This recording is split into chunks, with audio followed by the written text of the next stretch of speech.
And welcome back, and we're back for part 3 of our 2.4 twin cam teardown.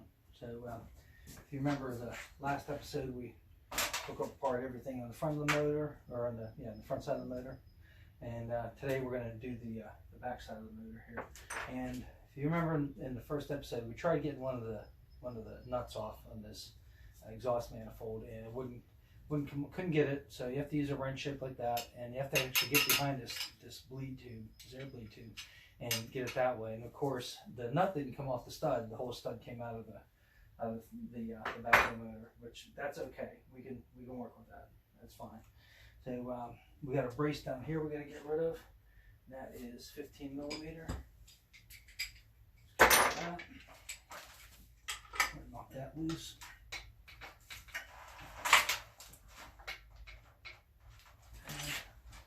I'm gonna try. We're just gonna break out the heavy artillery here. There we go.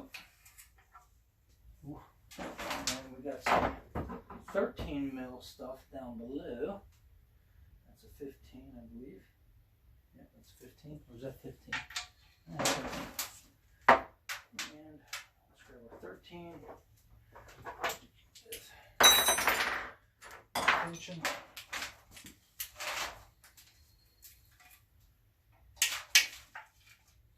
Gonna get these broke loose. Nothing crazy. We'll just zip them off with this.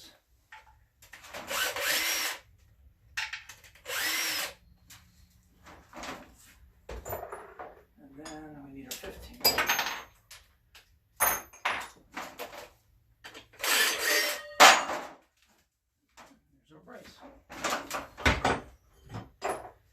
And now I'm wondering if we can get the exhaust manifolds off with the impact. We did it with the intake manifold. Wonder if we can do that with the exhaust manifold. So let's get rid of the dipstick tube here.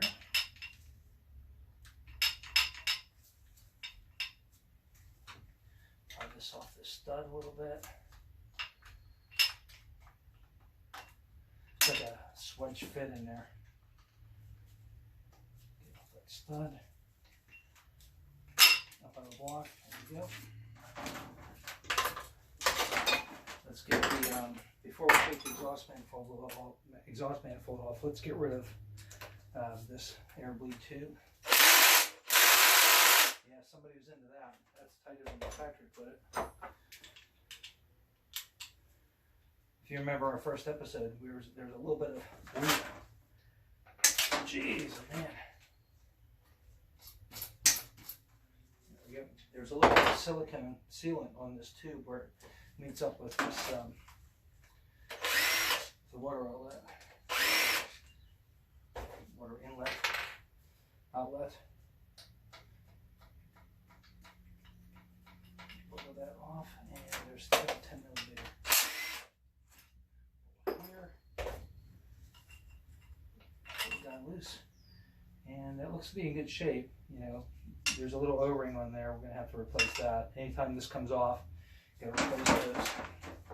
Whenever we reassemble that, I always put a little bit of Vaseline on the O-ring and also on the mating surface inside the cylinder head, and everything just slides in real nice. It doesn't grab hold or roll the O-ring or anything.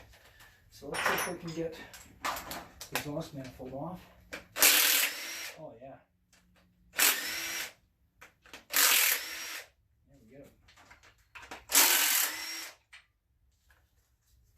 I said that was good, so you know what's going to happen. One or two is not going to come out. There's another one that the stud came out with it.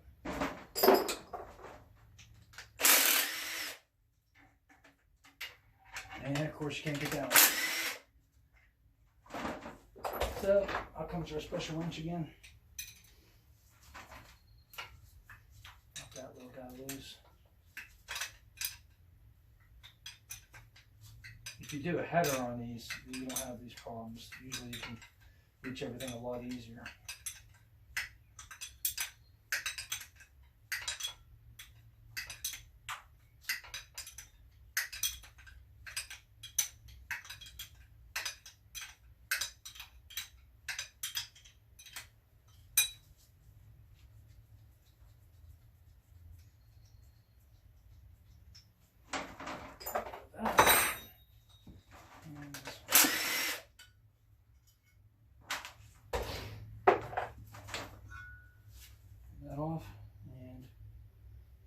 cracks. I've never really known these to crack. Some of the 2.3 motors, they'll get cracks in them, but these 2.4s, I've never really seen one that cracked. Yeah, it looks good. Up in here, there's no cracks or anything. That's good. All right, let's get rid of the crossover tubes. We can get that out of our way. And that is one of the few bolts in this motor that has an 8mm head. It's 8mm for these, and the other ones that are 8mm is for the timing tensioner on the older style one-piece tensioners.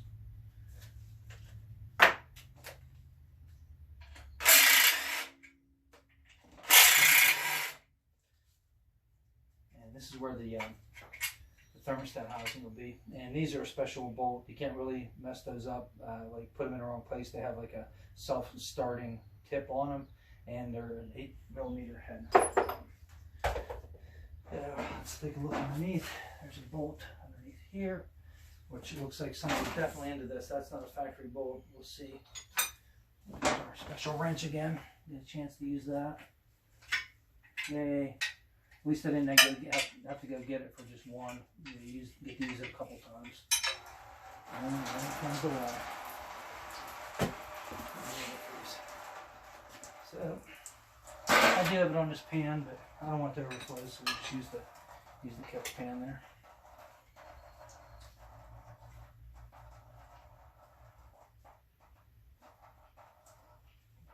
There's a bolt that goes into the oil pan to help keep this vibrating. These are notorious for leaking back here, and you want to have that braced up, that's for sure.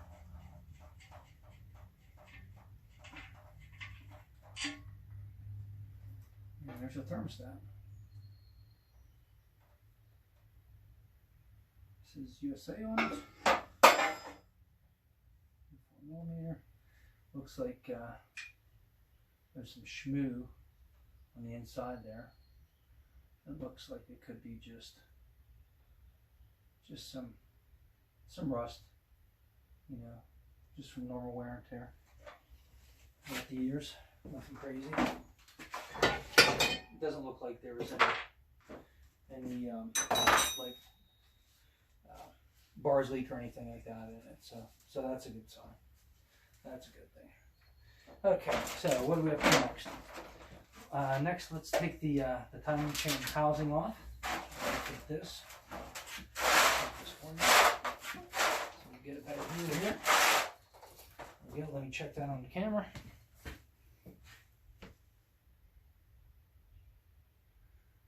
And we're good to go. All right, so we're good to go. Okay, so let's grab our 10mm. Scoot behind here so I don't have to keep walking in front of the camera. And of course, being on camera, you get nervous when you're on camera, but I forgot we got to take these guys off and this. So let's do a little bit of that on camera. So getting have a little bit of fun together. I think these are 18mm. Yep. And these get torqued to, I think it's 44 foot-pounds, and then you turn them another 90 degrees. So they're a torque-to-yield bolt. So usually it takes a little bit to get them broke free, and then they turn out pretty easy. Oh, well, that was easy. Again, someone might have had this apart. I think they put a water pump on this, but I'm not sure. And of course, I forgot to bring the socket for the damper pulley. Oh, these things were about in there finger tight. Let's see how tight they were. Yeah, not too tight. Not too tight at all. So, what we're gonna do? Try and save a little time. We can get an 18mm. Here we go.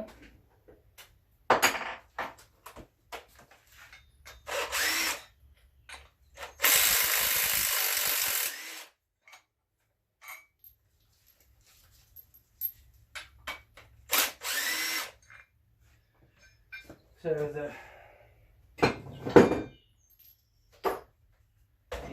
caveat here is if you ever have this apart and you reuse the original bolts, I think you're supposed to replace them.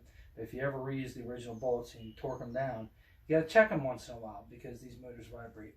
So I don't think I have the socket here for this. So I think what we're going to do is we're going to well, let's get rid of the lower engine mount here. We can do that on camera. So it looks like a 13. Let's grab this. This and a 13.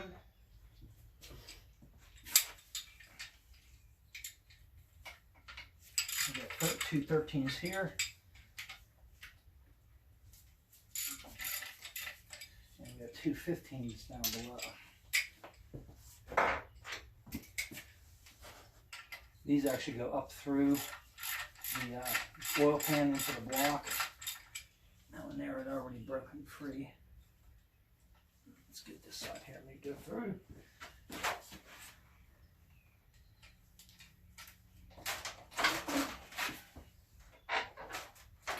There we go. Alright, that should be enough that we can use our impact driver. Let's do the bottom ones first. Of course, if you aren't familiar with these things, you know, where everything goes, you want to take some pictures. Take some pictures before you tear it apart.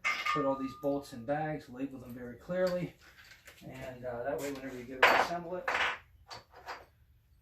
you know right where everything goes. I mean, with digital photographs now, it makes things like this a lot easier.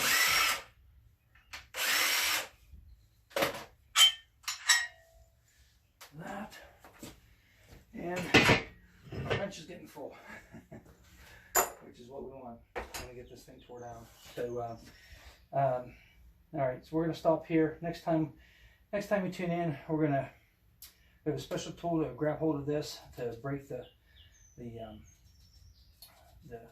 damper pulley bolt loose with. We'll pull that off, and then we'll have to use a puller and pull that off. And these come off pretty easy. I've never really had any trouble getting them off. But we'll pull one of them off, and then we'll pull this off, and then we'll proceed with pulling the timing cover off, and we have to pull the oil pan out and all kind of good stuff. So balance shafts have to come off of this, and we're going to pull the rods and pistons out and everything. No cuts, so you get to see everything exactly the way you would do it at home. So we're not going to miss any steps. Thanks for watching.